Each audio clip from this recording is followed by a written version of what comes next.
अस्सलाम वालेकुम दोस्तों, कुरलुशरन के एपिसोड 18 का दूसरा शानदार ट्रेलर भी जारी कर दिया गया है। तो दोस्तों, हमेशा की तरह हम इस ट्रेलर का उर्दू तर्जुमा आपके साथ शेयर करेंगे और आपको आगाह करेंगे कि इसमें क्या वाक़यात रूनुमा हुए हैं। तो चलिए वीडियो का आगाज़ करते हैं। ट्रेलर में सबसे पहले बाज़ंतीनी फ़ौज का एक दस्ता अपने अलम बुलंद किए हुए जंगल में जा रहा होता है। उससे अगले सीन में शाहीन शाह और दमीर खान घोड़ों पर सवार एक तुर्कमान कबीले में दाखिल होते हैं, जहाँ एक तरफ मंगोल मौजूद होते हैं और दूसरी तरफ तमाम अवाम उनका इस्तकबाल कर रही होती है। उससे अगले सीन में महमद बे कारा हिसार किले की फसील पर खड़ा होकर बुलंद और पुरजोश आवाज़ में कहता है, दरवाज़ा खोलो। उसके ये अल्फाज फिजा में गूंजते ही किले का बारी दरवाज़ा लकड़ी की चीखती हुई आवाज़ के साथ खुलता है और आवची पे घोड़ों पर सवार अपने सिपाहियों के साथ अपनी तलवार बेनियाम किए किले से बाहर निकलता है। उसके बाद ओरहान आवची बे से मुखातिब होकर कहता है, जो सर अतात के लिए झुकाया जाता है, इसे बगावत के लिए उठाने वाले तुम हो। मेरे हुक्म की मुखालफत करने और मेरी मुमलिकत पर लालच भरी निगाह डालने वाले भी तुम हो। अलाउद्दीन के खून में अपने हाथ रंगने और उसकी जान के दर पे होने वाले भी तुम हो, और मैं भी इस गद्दारी की कीमत चुकाए बगैर नहीं मरूंगा। उससे अगले सीन में ओरहान जंगल में घोड़ों पर सवार अपने सिपाहियों के साथ जा रहा होता है। उसके बाद शहजादी स्पोर्चा और ओरहान अपने सिपाहियों के साथ उन्हीं बाज़ंतीनी सिपाहियों से लड़ रहे होते हैं। उसके बाद मंजर बदलता है और शाहीन शाह भी अपनी तलवार बेनियाम किए हुए मैदान कारेदार में लड़ रहा होता है।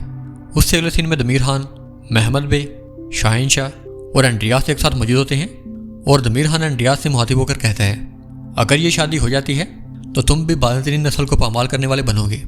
उससे अगले सीन में शहजादी स्पोर्चा अपने वालिद की जन्म से भेजे गए खत को पढ़ रही होती है, जिसे पढ़कर गुस्से में उसके चेहरे का रंग सुर्ख हो जाता है।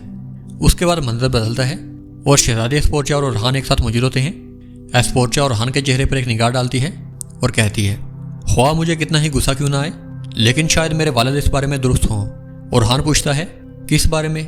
स्पोर्चा जवाब देते हुए कहती है, तुमसे शादी करने के बारे में। उससे अगले सीन में ओरहान और शहजादी स्पोर्चा महल की राहदारियों में एक साथ जा रहे होते हैं कि अचानक नीलोफर उनके सामने आ खड़ी होती है और फौरन ओरहान को रोकते हुए कहती है, ओरहान बात सुने।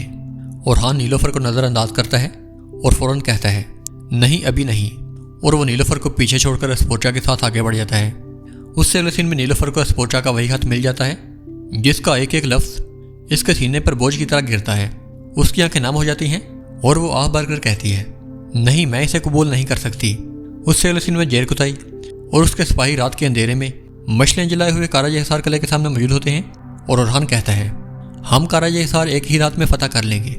उसके बाद शाहीन शाह कहता है, अगर उसमें ताकत है तो वो यहाँ आकर दिखाए। उससे अगले सीन में चंद मंगोल सिपाही जंगल में मौजूद होते हैं और एक सिपाही कहता है, सबको मार दो। उससे अगले सीन में शाहीन शाह और दमीर खान एक साथ मौजूद होते हैं और दमीर खान कहता है, अब ओरहान के पास छुपने के लिए ना ही कोई रास्ता बचा है और ना ही कोई साहिल।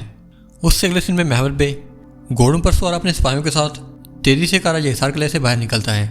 उसके बाद मंजर बदलता है और आवची बे गहरे जंगल में घोड़े पर सवार होकर फरार होने की कोशिश कर रहा होता है।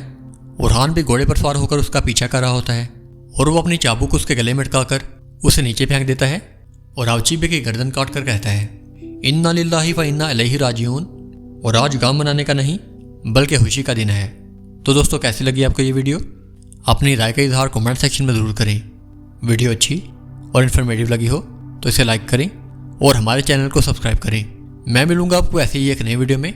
तब तक के लिए अल्लाह हाफिज़।